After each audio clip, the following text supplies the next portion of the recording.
Master Anatomy and Physiology with Indramani Pandey. Hello guys, welcome to my another lecture regarding cellular organelle. In last lecture, we talked about the structure and the function of mitochondria and chloroplast. Now today, we're going to talk about a very important topic. Okay, that topic is the endosymbiosis. What we call that endosymbiosis is a very, very important topic in the evolution of the life. Okay, basically what we're going to focus here today is the mitochondria and the chloroplast, how these things are evolved in the eukaryotic cells. Okay, as you know that chloroplast is only present in plants. Okay, and mitochondria is only present in animals. Okay, it is only present in animals, but the plants also consist of mitochondria, not only chloroplast. Okay, so mitochondria and chloroplast in plants, but only mitochondria in animals. Okay, and these two cellular organelles, okay, are believed to be derived or believed to be evolved in like different stages of the evolution, and when and how this happened, that will be explained by this theory called endosymbiotic theory or endosymbiosis. And this theory was firstly proposed by a biologist, Lynn Margulis, in 1960s, more specifically in 1967, I think. Then this endosymbiosis theory will explain how these organelles like mitochondria and chloroplast are end up in the cell of the eukaryotes. Okay, so that's the idea, and we're going to focus on that. Basically, this theory was proposed because there was like a scientific research going on that era, right? And scientists were like trying to think like how these things might like get into the cell.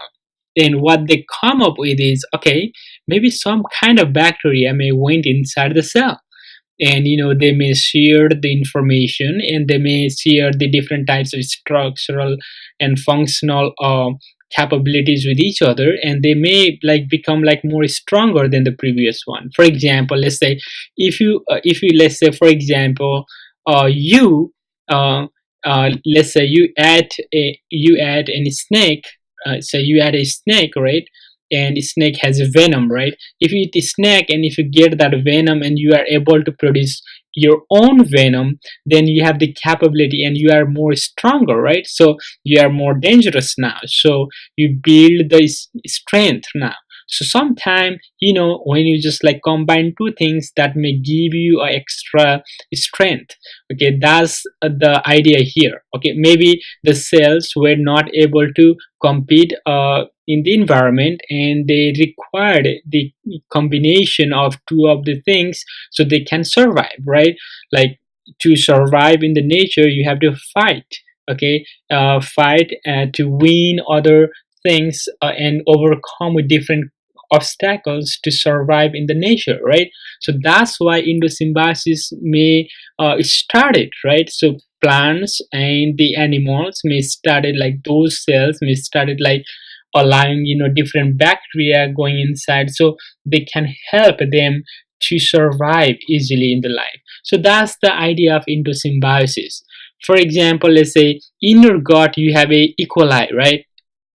And you are providing host to the E. coli, and E. coli is providing you the ability to digest different types of macromolecules or food, right? So that's the idea of the relationship between them. So in actually, what is endosymbiosis is?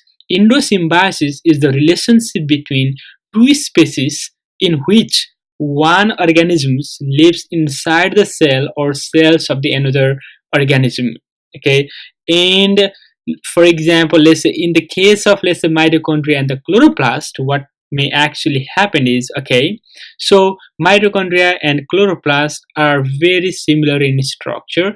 They are usually between 1 to 10 in like their sizes. I'm talking about their sizes is like around 1 to 10 micrometer in size, right? So these are usually in that size, and this size is corresponds to the bacterial size, bacteria.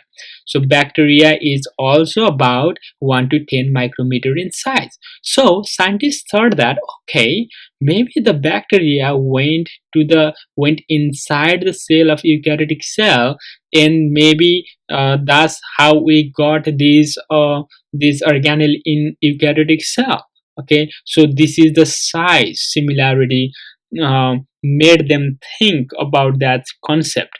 Another thing is, let's say these mitochondria and the chloroplast actually have their own DNA. Okay, they have their own DNA, like circular naked DNA, like in bacteria. Okay, that's also similarity between two of these organelles with the bacteria, right? Okay, that may made scientists to think, okay, so more close relationship, maybe they are like closely related, right? And another thing is the ribosomes present in these two organelles, and the bacteria is 70s, and that is the relationship also very important to explain the theory of endosymbiosis, right? So that's the idea here. And another thing is the like bacteria, they do asexual reproduction by binary fission, and these cellular organelles like mitochondria and the chloroplast also do uh, divide through binary fission inside the cell.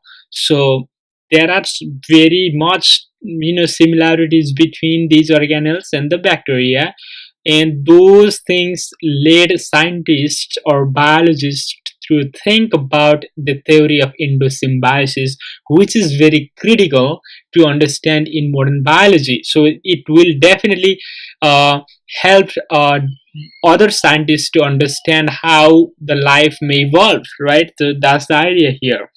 Now I'm gonna like mainly focus on how these things went inside the cell and how they are evolved in throughout the life.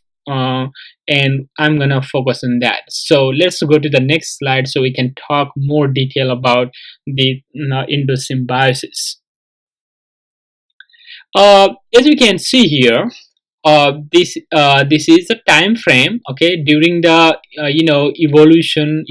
evolutionary time period. You can see this, right? This actually very unique picture or unique diagram that you can see here, that will explain you what might taken place in the past that led this mitochondria and the chloroplast go inside the cell, eukaryotic cell, right? So as you can see here, let's say here, this is a plasma membrane, as you can see here, and it has a DNA, right? Everything is here, right?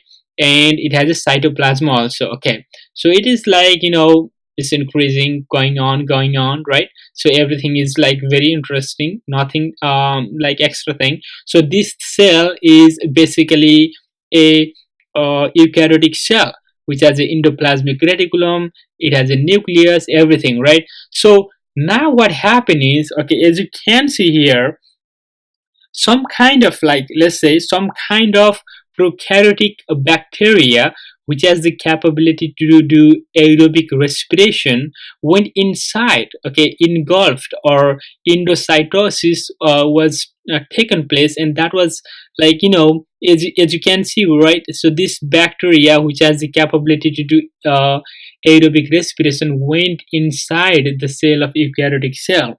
And what happened was the eukaryotic cell provided the organic chemicals, like organic molecules, like let's say sugars. This eukaryotic cell provided sugar to this bacteria, the prokaryotic bacteria, and the prokaryotic bacteria which has the capability to do aerobic respiration in presence of oxygen, it breaks the sugar molecules into energy, which is ATP. So the cell got energy, and the bacteria got the host, and it got the ability to survive. Okay, so the sugar molecules provided the energy to the bacteria, and so it is like surviving now, right? So there is a mutual benefit there. So that's why it is important here. So there is a beneficial association between these prokaryotic bacteria and the eukaryotic cell. And actually that is developed as a cell. This is actually, let's say this is an animal cell where you have a mitochondria, and now you can do aerobic respiration, so to get more energy. So that's the idea about animal. But in other way, if you go other way, let's say some kind of photosynthetic bacteria was endocytosized, and it went inside, let's say, and what happened was, okay, mitochondria was already there. So let's say there is a process, endocytosis was taken place, and these photosynthetic bacteria went inside. So these bacteria have the capability to do get the sunlight, right? Get the sunlight, and that converts sunlight, okay, to the chemical energy, which is ATP. So that's how the plants got the ability to do photosynthesis. Okay, so this is a general way how we can think of endocytosis. So not endocytosis, but we can think endosymbiosis. So the process was endocytosis, because like they are letting these organelle to go inside, right? So that's the idea, which is also known as endocytosis, right? So like current evidence basically indicates that these eukaryotes originated by the endosymbiosis, when in, let's say, archaeal host, or you can just say like eukaryotic host, engulfed this kind of bacterium, which has the capability to do aerobic respiration or capability to do photosynthesis. So this is the theory of endosymbiosis, which basically explains how cellular organelles end up in the eukaryotic cell. And this is a great invention, and this is the great finding that allowed us to understand the natural phenomenon, how the life might evolved. Okay, thank you for watching. See you next time. Bye bye. Please subscribe to see more videos regarding anatomy and physiology.